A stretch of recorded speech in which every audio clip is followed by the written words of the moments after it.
আসসালামু আলাইকুম। আলহামদুলিল্লাহ, গতকাল শুক্রবার আমাদের প্ল্যান ছিল ঢাকার বাইতুল মোকাররমের ইসলামিক বইমেলাতে উপস্থিত থাকার, এবং এই শুক্রবারেই বইমেলার শেষ দিন ছিল, যেটা আমরা আগেই জানিয়ে গিয়েছিলাম যে শুক্রবারে অর্থাৎ শেষ দিন আমরা বইমেলাতে উপস্থিত থাকবো ইনশাআল্লাহ। আগের দিন আমরা সেভাবেই প্ল্যান করে রেখেছিলাম, তাই পরদিন সকালবেলা আমাদের খামারের বেশ কিছু কাজ ছিল বাকি, সেগুলি শেষ করে আমরা আজকে রওনা দিব ঢাকার বাইতুল মোকাররমের ইসলামিক বইমেলার শেষ দিন উপলক্ষে। আগের দিন রাতের বেলায় বেশ কিছু টার্কি মুরগির বাচ্চা ফুটেছে, এই বাচ্চাগুলিকে সকালবেলা ব্রুডিং করে রেখে যেতে হবে, যেহেতু আমরা জুমার নামাজ পড়বো ওখানে গিয়ে, তাই একটু সকাল সকাল বের হতে হবে। এই জন্যই মূলত খামারের কাজগুলিকে দ্রুত শেষ করার চেষ্টা করছিলাম, যাতে আমরা জুমার নামাজটা ধরতে পারি। এদিকে মেজো মামারও আমাদের সাথে যাওয়ার কথা ছিল, যে কারণেই মামা সকাল সকাল চলে এসেছেন আমাদের কাজগুলি শেষ করার আগেই। তো আলহামদুলিল্লাহ, টার্কি মুরগির বাচ্চাগুলিকে ব্রুডিং এ দিয়ে তারপর আমরা রওনা দিয়ে দিয়েছি ঢাকার ইসলামিক বই মেলার উদ্দেশ্যে। আমাদের সাথে আপনে গিয়েছে, যদিও ওকে নেওয়ার কোনো ইচ্ছাই ছিল না। এর আগের বার যখন আমরা যেতে চেয়েছি অনেক কান্নাকাটি করেছে, এবং ওকে আমি নেই গতবার, কারণ ওখানে গিয়ে অনেক বেশি ক্রাউড থাকে, অনেক লোকজন থাকে, এদের মধ্যে ওকে একজন সামলাইতে হয়, যে কারণে গতবার ওকে নিয়ে যাওয়া হয় নাই। তবে এবার যেহেতু মামা যাচ্ছিল, তো মামা বললো যে আমার কাছে থাকবে, সমস্যা নেই, নিয়ে যাই সাথে করে।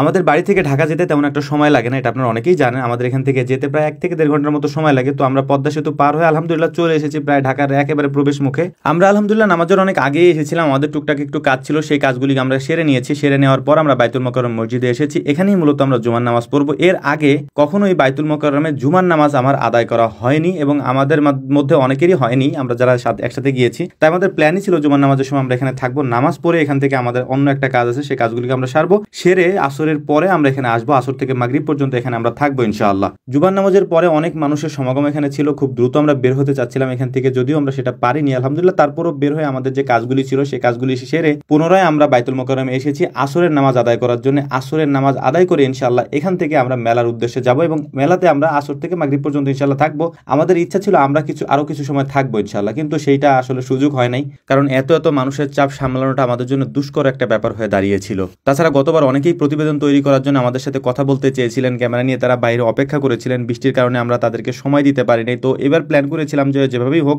যে ভাইদেরকে গতবার আমরা সাক্ষাৎকার দেওয়ার সময় দিতে পারিনি, এবার ইনশাআল্লাহ আমরা চেষ্টা করবো তাদেরকে সময় দেওয়ার জন্য। কিন্তু এত বেশি মানুষের চাপ ছিল, যেটা আসলে আমাদের জন্য করাটা খুবই দুষ্কর একটা ব্যাপার হয়ে দাঁড়িয়েছিল। তারপরেও ইনশাআল্লাহ আমরা বেশ কয়েকটা স্টলে ঘুরেছি, কথা বলেছি আলহামদুলিল্লাহ, এবং সবার সাথে আমরা কুশল বিনিময় করার চেষ্টা করেছি। কিন্তু এত মানুষের ভেতরে আসলে কুশল বিনিময় করা, সবার সাথে কথা বলাটা আমাদের পক্ষে সম্ভব হয়ে ওঠেনি। অনেকে হয়তো মন খারাপ করেছেন, তাদের কাছে আন্তরিকভাবে দুঃখ প্রকাশ করছি, কারণ আপনারা এখানে ছিলেন, জানেন যে আসলে পরিস্থিতিটা কেমন ছিল। আমাদের পক্ষে আসলে সবার সাথে কথা বলাটা, সবার সাথে হাত মেলানোটা, সবার সাথে ছবি তোলাটা সম্ভব ছিল না, এটা আমরা পারি নাই। আমাদের অনেক ইচ্ছা ছিল যে প্রত্যেকে যারা এসেছেন তাদের সবার সাথে কথা বলা এবং পার্সোনালি তাদের সবার সাথে সবাইকে সময় দেওয়া, কিন্তু এত মানুষের ভিড়ে সেটা আমরা আর করতে পারি নাই। বাংলাদেশের বিভিন্ন জেলা থেকে ভাইয়েরা এসেছেন, আমাদের কাছে খারাপও লেগেছে, সবাইকে আমরা সময় দিতে পারিনি। সবাইকে সময় দিতে পারলে আমাদের নিজেদের কাছেও ভালো লাগতো। তো যাই হোক, মাগরিবের নামাজ শেষ করে আমরা আবারও মেলার দিকে আসি, এবং কয়েকজন ভাই ছিলেন এখানে সাংবাদিক ভাইরা, তাদেরকে আমরা সাক্ষাৎকার দিয়ে তারপর আমরা বেরিয়ে পড়েছিলাম এখান থেকে, কারণ আসলে পরিস্থিতি আমাদের সাধ্যের বাইরে ছিল। তো যাই হোক, মোটামুটি আমরা আমাদের বাসার দিকে চলে যাচ্ছিলাম। বাসায় গিয়ে তারপর রাত্রেবেলা এখানে খাওয়া দাওয়া করে তারপর রাতেই আমরা রওনা দিব।